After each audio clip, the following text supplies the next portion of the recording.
최명진은 신여진의 손등에 붙은 스티커를 보고 이상하다고 느꼈습니다. 그 스티커는 은총이가 신여진에게 붙여준 소중한 것이었죠. 요즘 신 회장님 행동이 수상해. 대체 나 몰래 어디를 다녀오는 거지? 최명진은 신여진의 뒷조사를 시작하는데 이때 은총이를 보게 되었죠. 그런데 최명진은 은총이를 만난 것이 인생에서 가장 뼈아픈 실수가 될 것입니다. 오늘은 똑똑하고 착한 은총이가 어떤 지혜로운 방법으로 최명진을 감옥에 보내는데 결정적인 역할을 하게 될지 말씀드립니다. 신여진 회장은 잃어버린 딸 유진이의 사망 소식과 유진이에게 은총이라는 아들이 있었다는 소식을 전해 듣고 눈물을 참을 수 없었습니다. 그녀에게 이 소식을 전해준 사람이 남편이라는 사실은 전혀 알지 못한 채 자신에게 손자가 있다는 이야기에 신여진은 충격과 기쁨 그리고 슬픔이 뒤섞인 눈물을 흘리며 은총이를 만나러 가기로 결심했습니다. 은총이는 신여진의 회사에서 일하던 구하나가 키우고 있었습니다. 구하나의 따뜻한 보살핌 속에서 은총이는 밝고 건강하게 성장하고 있었습니다. 신여진은 은총이가 살고 있는 조용한 동네로 직접 찾아갔습니다. 골목길을 따라 걸어가던 그녀의 눈에 작은 공을 가지고 놀고 있는 은총이가 보였습니다. 아이는 공을 차다가 우연히 신여진이 탄 차의 창문을 들여다보았습니다. 은총이와 눈이 마주친 순간 신여진의 가슴은 터질 듯이 뛰었습니다. 유진이와 정말 닮았구나. 그녀는 마음속으로 중얼거리며 눈물을 삼켰습니다. 그러나 그녀는 자신이 할머니라는 사실을 당장 밝힐 수 없었습니다. 딸 유진이가 의문의 사고를 당했던 만큼 은총이도 같은 위험에 처할까 두려웠기 때문입니다. 은총이를 멀리서 지켜보며 안타까움과 사랑으로 가슴 아파하던 신여진은 결심했습니다. 우선 은총이를 보살피고 있는 구하나와 만나 자연스럽게 손자와 가까워지기로 말입니다. 구하나는 예의를 갖춰 신여진을 맞이했습니다. 은총이도 낯선 할머니를 보며 호기심 가득한 눈으로 바라보았습니다. 신여진은 떨리는 눈빛으로 은총이를 물끄러미 바라보았습니다. 구하나의 곁에 서 있던 은총이는 잠시 고민하더니 신여진에게 다가가 작은 손으로 그녀의 손등 위에 스티커를 한 장 붙여주었습니다. 할머니 선물이에요. 은총이는 해맑게 웃으며 말했습니다. 신여진은 그 순간 참아왔던 눈물을 터뜨리고 말았습니다. 그녀는 은총이의 작고 따뜻한 손길에서 유진이의 모습을 떠올렸습니다. 그날 밤 신여진이 집으로 돌아오자마자 악당 최명진은 그녀의 달라진 표정을 보고 의아해했습니다. 회장님, 어디 다녀오셨어요? 요즘 외출이 잦으신 것 같네요. 최명진은 천천히 다가가며 의심스러운 눈초리로 그녀를 살폈습니다. 별일 아니야. 회사 일 좀 정리하고 왔을 뿐이야. 신여진은 아무렇지 않은 척 대답하며 코트를 벗었습니다. 그러나 그녀의 손등에 붙어있는 스티커를 본 최명지의 눈이 가늘어졌습니다. 손등 위에 붙은 작은 캐릭터 스티커는 그날의 만남을 생생히 증언하고 있었습니다. 최명지는 유진이의 사고의 진짜 범인이었습니다. 그녀는 최근 신여진이 유진이 사건에 대해 파헤치고 있지는 않을까 걱정하며 누가 그녀의 손에 스티커를 붙여줬는지 의심했습니다. 최명진은 한 걸음 더 나아가 속으로 중얼거렸습니다. 신여진이 어디까지 알고 있는 거지?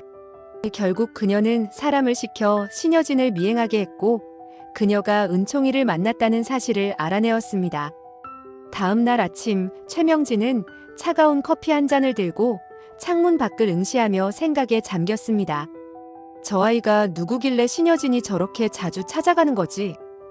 그녀의 의심은 점점 커졌고 직접 확인하기로 결심했습니다. 그녀는 고급스러운 블랙 코트를 걸치고 차에 올라탔습니다. 은총이가 놀고 있는 놀이터로 다가가던 최명지의 눈빛은 차갑고 날카로웠습니다. 그녀는 아이에게 친절한 척하며 다가가 부드러운 목소리로 말을 걸었습니다. 안녕, 너 은총이지? 나랑 잠깐 얘기할래? 은총이는 낯선 아줌마의 등장의 순간 당황했지만 침착함을 잃지 않았습니다. 너희 엄마가 누구니? 최명지가 묻자 은총이는 잠시 생각하더니 우리 엄마는 구하나예요 라고 대답했습니다. 그의 목소리는 맑고 당당했습니다. 최명진은 그 말을 듣고 안심하며 물러갔습니다. 그녀는 신여진이 단지 회사 직원의 아이를 챙기려는 것뿐이라고 착각했습니다. 그러나 그것이 그녀의 가장 큰 실수였습니다. 은총이는 곧바로 구하나에게 이 사실을 알렸고 구하나는 신여진에게 최명지와의 만남을 전했습니다. 회장님, 은총이가 이상한 아줌마를 만났다고 해요.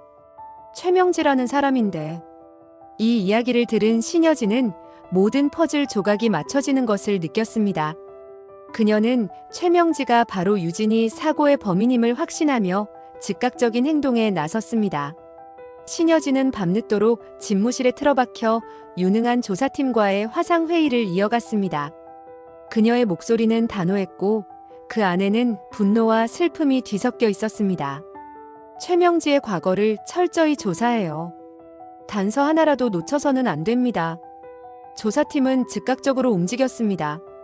최명지의 은밀한 거래, 금융 기록, 그리고 유진이 사고 당시 그녀가 머물렀던 장소까지 모두 조사 대상이 되었습니다. 신여진은 자신이 직접 행동에 나서기로 결심하며 최명지의 주변 사람들을 만났습니다. 그중 한 명은 떨리는 목소리로 진실을 털어놓았습니다. 그날 밤 최명지가 전화를 걸어서 사고를 내라고 지시했습니다.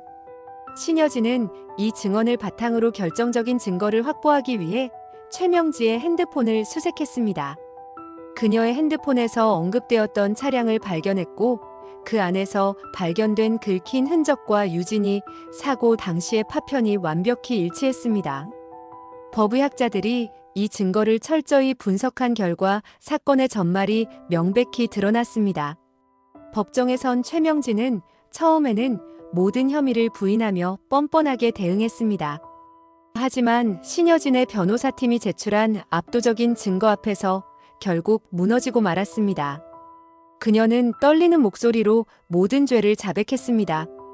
저는 그날 밤 기억이 잘 안 나지만 전화를 했던 것도 같습니다.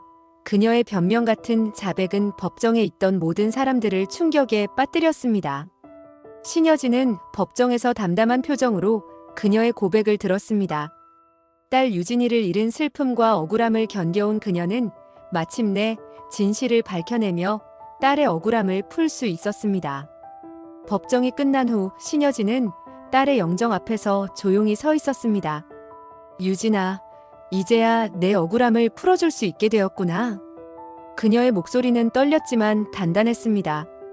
그 순간 따스한 햇살이 영정 위로 비추며 마치 유진이가 그녀를 지켜보고 있는 듯 했습니다.